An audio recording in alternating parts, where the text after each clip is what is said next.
지나서, 그리고 석션 노즐을 지나서 임펠러로 갈 때 어떻게 해요? 이 프레셔가 떨어진다고 하죠. 그럼 이 프레셔가 얼마나 떨어지는지에 대한 거는 많은 팩터들의 펑션이라고 해요. 어떤 팩터들이 있냐? 펌프의 어떤 생김새, 지오메트리, 아니면 이 펌프 임펠러가 돌아가는 스피드, 그리고 프릭셔널, 하이드롤릭, 로스. 그러니까 이 유체와 임펠러가 이제 닿지 않겠습니까? 거기서 일어나는 프릭션, 마찰, 로스, 그리고 플로레이트이 또 많으면은 당연히 그 프릭션 로스도 커지겠죠. 그래서 이러한 것이 주되게 그 프레셔 드랍을 일으키는 요인이에요. 팩터라는 거예요. 여기 석션에서부터 다시 여기 석션에서부터 여기까지 이 압력이 떨어지는 이유가 여러 이유가 있는데, 그 중에 대표적인 게 펌프의 어떤 지오메트리, 스피드, 프릭셔널 로스, 플로우 레이트라는 겁니다. 그래서 요 부분에서 유체의 압력이 펌프 내에서 그 유체의 베이퍼 프레셔보다 더 떨어지면은 이 베이퍼 라이징이 일어나는 것이고, 그 여기서 일어나는 베이퍼가 다시 압력이 올라가겠죠. 당연히 압력이 올라가면서 리퀴드 형태로 돌아가면서 그 충격이 생기는데, 그런 현상을 캐비테이션이라고 이제 간략하게 말했었는데요. 여기서 이제 보면은 그 임펠러가 캐비테이션 때문에 이렇게 데미지가 난 거예요. 이제 구멍이 송송송 뚫렸죠. 이게 보면은 이 임펠러 베인을 따라서 이렇게 구멍이 나게 됩니다. 그게 왜 그러냐고 하냐면은 이 압력이 여기서 떨어졌어요. 그래서 이제 여기서 뭐라고 해야 되죠? 그 버블이 생겼단 말이죠. 근데 버블이 다시 리퀴드로 컬랩스 되려고 하면은 압력이 높아져야 된다고 했죠. 근데 압력이 높아지는 게 이 벨로시티가 높아지면서 압력도 같이 높아진단 말이에요. 그럼 이 벨로시티가 높아지는 건 왜 높아지는 거예요? 이 베인을 따라 가지고 센트리퓨걸 포스 때문에 이 속도가 증가하는 거예요. 이 속도가 증가하는 거는 이 베인을 따라서 이제 속도가 증가하게 되는데, 속도가 증가하면서 압력이 다시 높아지니까 버블이 리퀴드로 되면서 이제 그 충격파가 이 메탈인 임펠러의 베인을 이렇게 구멍에 송송송 뚫게 되는 겁니다. 이 이제 리퀴드가 베이퍼가 될 때 있잖아요. 같은 리퀴드라도 리퀴드의 질량이 있을 때 이게 베이퍼로 변하면은 이 볼륨은 리퀴드가 굉장히 적지만 가스로 이게 변하면 볼륨이 엄청 커진다는 거예요. 통상적으로 같은 질량의 리퀴드가 베이퍼로 변할 때 몇천 배까지 더 클 수 있어요. 물론 압력에 따라서 다를 수 있겠지만요. 이제 버블이 다시 깨지겠죠. 압력이 높아지면서 이 버블이 깨질 때 이 버블의 벽 중에서, 동그란 벽 중에서 그 밸런스가 딱 맞지 않겠죠. 그러면 이제 이 버블의 벽 중에서 이 버블의 약한 쪽으로 이렇게 찌그러지기 시작합니다. 약한 쪽에서부터 찌그러지기 시작해요. 그래서 그게 찌그러져서 이렇게 그 힘이 이 버블의 가운데 쪽으로 밀고 들어오게 되는 겁니다. 이렇게 밀고 들어오게 되면서 무엇을 형성하냐? 마이크로 jet을 형성해요. 이렇게, 왜 우리 그 뭐라고 하죠? 이제 그 우유 있잖아요. 우유를 이렇게 이렇게 떨어뜨리면은 요게 뭐 이렇게 깊게 뭐가 이렇게 생기잖아요. 그런 것처럼 요게 이제 찌그러지면서 가운데 쪽으로 이렇게 팍 하면서 여기에 마이크로 jet이라는 이런 이 충격파가 생기게 돼요. 이렇게 생기게 되는데, 요게 이제 마이크로 jet이라고 해요. 그래서 이 파가, 요거는 이제 그 메탈입니다. 이 베인이에요. 그래서 요 파가 요 베인을 이렇게 퍽 때리는 거예요. 그렇기 때문에 이렇게 구멍이 되게 어떤 현무암처럼 자잘자잘하게 생기는 겁니다. 왜? 이게 굉장히 작은 파기 때문에. 이제 캐비테이션이 일어나면은, 캐비테이션이 초래하는 게 뭐냐면은 당연히 펌프의 퍼포먼스가 줄어들겠죠. 펌프의 헤드가 떨어집니다. 이 펌프가 디스차지 압력을 내줘야 되는데 이 디스차지 압력을 내지를 못해요. 그리고 이 머티리얼 데미지, 이렇게 데미지를 입죠. 메커니컬적으로. 그리고 바이브레이션이 막 떨립니다, 펌프가. 그리고 소리도 많이 나고요. 이제 베이퍼 락이 생겨요. 이 베이퍼 락은 뭐냐면 이 그 센트리퓨걸 펌프에는 이 프라임에 대해서 또 알려드릴 건데, 이게 리퀴드로 어느 정도 차 있어야지 이게 빨아 올려서 그 올릴 수가 있거든요. 근데 여기에 캐비테이션이 너무 많이 생겨, 베이퍼가 너무 많이 생겨. 그러면 이제 가스가 너무 많이 생기면 탁 차면서 이게 팍 깨지는 거예요.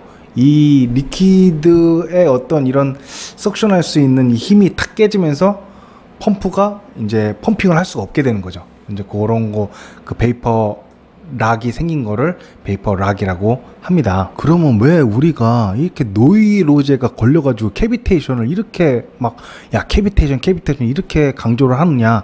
그 이유가 뭐냐면요, 이거를 바로 알 수가 없다는 거예요. 지금 이게 이렇게 막 구멍이 송송송 난 게 뭐 1시간, 뭐 하루 이틀에 생긴 게 아니에요. 이게 뭐 6개월, 1년 이 정도 시간이 지나야지만이 이렇게 알 수가 있다는 거예요. 물론 캐비테이션이 일어나면은 뭐 퍼포먼스에 로스가 생기고 데미지가 생기고 바이브레이션이 있고 노이즈가 있고 이러한 어떤 증상이 있지만 요러한 증상으로는 요거를 찾아낼 수가 없다라는 거예요. 야, 소리가 어느 정도 노이즈가 나는데 이게 캐비테이션 때문에 나는 건지 이게 알 수가 없다라는 거예요. 그래서 시간이 오래 지날 때까지 이게 뭐 바이브레이션이 굉장히 심하다든지 아니면 노이즈가 굉장히 심할 때까지 이거를 찾아낼 수가 없다라는 거예요. 캐비테이션이 일어나도 이거를 빠르게 딕테이션 할 수가 없어. 뭐 펌프 내부에 뭐 카메라가 있어가지고 그걸 항상 뭐 모니터링 할 수도 없기 때문에, 그렇기 때문에 이게 굉장히 중요하다는 거예요. 이게 바로 발견이 안 되기 때문에. 요것도 지금 이 사진도 단 하루 만에 캐비테이션이란 이런 데미지가 아니라 뭐 6개월, 1년, 2년 이렇게 오랜 시간 동안 쌓여서 이렇게 된 겁니다. 그래서 이제 이거를 되게 중요하게 강조하는 이유가 설계할 때 잘해야 된다는 거예요. 왜? 설계할 때 잘 못하면 이거를 바로 발견하기도 힘들다. 발견하기도 힘들다. 자, 그러면 이제 MPSH에 대해서 한번 알아보도록 하겠습니다. MPSH는 뭐냐? Net Positive Suction Head의 약자죠. 요거 이제 한국말로는 유효 흡입 양정, 유효 흡입 수든가요? 제가 10년 넘게 프로세스 엔지니어로 일을 했지만 이 MPSH 대신에 유효 흡입 뭐 수든가요? 유효 흡입 양정인가, 이거를 사용한 적이 거의 없습니다. 실무에서는 거의 없어요. 한국말로 한 적이 다 MPSH로 하지 유효가 뭔지도 모르겠어요. 왜 유효의 뜻은 뭔가요? 어쨌든 잘 모르겠습니다. 그래서 이제 그냥 MPSH로 할게요. 그리고 헤드라는 거는 이제 스태틱 헤드를 말하는 거죠. 이 수두를 말하는 거죠. 물수, 두는 무슨 두인지 모르겠는데 머리 두자인가요? 머리 둔가 보네요. 이 헤드 따라서. 어쨌든 MPSH라는 거는 펌프 안에서 베이퍼라이징을 막는 게 중요하게 되는데, 캐비테이션 때문에 베이퍼라이징이 생기고 안 생기고를 숫자로 나타내는 척도를 고안하게 되는데 이게 MPSH인 거예요. 자, 그러면 MPSH는 뭐냐? 쉽게 말해서 펌프의 석션 프레셔 마이너스 베이퍼 프레셔예요. 펌프의 석션 프레셔 마이너스 베이퍼 프레셔, 증기압. 이게 끝이야. 이게 MPSH야. 이 프레셔를 이제 뭐 프레셔가 아니라 이제 헤드, 미터 단위. 요게 쉽게 얘기하면은 펌프의 석션 마이너스 베이퍼 이렇게 된 거예요. 그래서 요게 만약에 마이너스 값이 나온다. 마이너스 값이 나온다는 건 뭐예요? 베이퍼 프레셔가 석션 프레셔보다 더 크다는 거죠. 그 얘기는 뭐예요? 베이퍼라이징이 된다는 거예요. 그래서 이 MPSH가 마이너스라는 거는, 이거는 말이 안 된다는 거예요. 말이 될 수가 없어. 왜? 그 얘기는 우리 펌프가 리퀴드를 펌핑하는 건데 이 펌프의 석션 프레셔가 베이퍼 프레셔보다 더 낮다? 그거는 이미 여기가 기체라는 건데 말이 아닌 거죠. 그러면 뭐 컴프레서를 사용해야 되지. 그래서 MPSH는 항상 뭐다? 포지티브다. 포지티브야. 마이너스가 나올 수가 없어. 네거티브가 될 수가 없어. 네거티브는 말이 안 되는 거야. 그래서 포지티브예요. 그래서 MPSH는 항상 포지티브 플러스 값이고, 그 얘기는 항상 리퀴드라는 전제 하에 석션 프레셔는 베이퍼 프레셔보다 크다. 그래서 쉽게 말하면 펌핑되는 유체가 베이퍼가 되는 지점보다 얼마나 높이 그 헤드가 있는 것이냐라는 거를 말하는 거예요. 그럼 MPSH, 요 MPSH가 만약에 1m다. 그러면 1m는 뭐예요? 요 압력, 베이퍼 프레셔, 그 리퀴드가 베이퍼가 되는 압력보다 이 석션의 압력이 1m 높이 있다는 거예요. 1m 높이 있어. 요 압력이 1m 낮아지면 바로 기체가 된다. 그래서 MPSH는 제가 뭐라고 했어요? 석션 프레셔 마이너스 베이퍼 프레셔라고 했죠.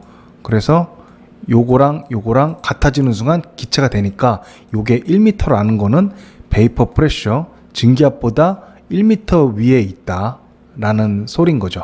1m 위에 있는 압력이 1m 위에 있는 베이퍼 프레셔보다 1m 위에 있는 리퀴드 상태다 라는 뜻인 거예요. 그럼 여기서 별표 5개 제가 MPSH는 모르겠어요. 석션 프레셔 마이너스 베이퍼 프레셔라고 했죠.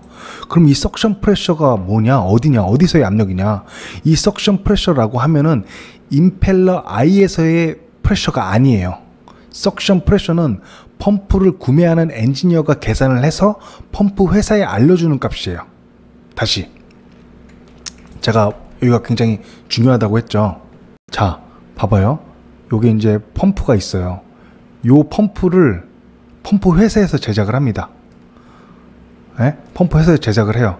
그럼 펌프 회사에서 제작을 하면은 나는 이 펌프를 구매하는 입장에서는 나는 여기에 압력이 얼마인지 몰라요. 내가 알 수 있는 거는 딱 여기 파이프가 연결되겠죠. 여기가 이제 우리 EPC가 여기까지 파이프를 연결해 주면은 여기다가 펌프를 사가지고 플랜지 볼팅을 하는 거야. 그럼 내가 구할 수 있는 압력은 여기까지의 압력을 내가 구해주는 거예요. 그러면 석션 프레셔라는 거는 여기에서의 압력이 석션 프레셔예요. 석션 프레셔야. 어디의 압력? 임펠러의 압력이 아니라 여기 펌프 인렛 여기 노즐 시작점에서의 압력을 펌프 석션 프레셔라고 하는 거예요. 근데 제가 뭐라고 했어요? 요 석션 여기서 임펠러 I까지 압력이 떨어진다고 했죠. 이만큼이 떨어져. 그 얘기는 뭐예요? 여기서 여기를까지 가는데 요 부분에서 압력이 떨어진다는 거예요. 이게 아주 중요한 포예요. 이 석션 프레셔가 위치가 요 임펠러 I에서의 프레셔가 아니라 여기에서의 프레셔다. 즉 EPC 엔지니어가 계산할 수 있는 프레셔가 여기다. 그래서 봐봐요. 만약에 MPSH가 제가 1m의 뜻은 뭐랬어요? 베이퍼가 일어나는 이 프레셔, 이 지점보다 그 리퀴드의 압력이 1m 높은 상태라고 했죠. 그럼 어때요? MPSH가 1m면은 캐비테이션이 안 일어나는 거네? 라고 오해할 수가 있어요. 그런 오해를 할 수가 있다는 거예요. MPSH가 이 0m보다는만 조금이라도 크면은 캐비테이션 안 일어나는구나 라고 오해를 할 수가 있다는 거예요. 근데 어떻게 해요? MPSH가 0보다 커도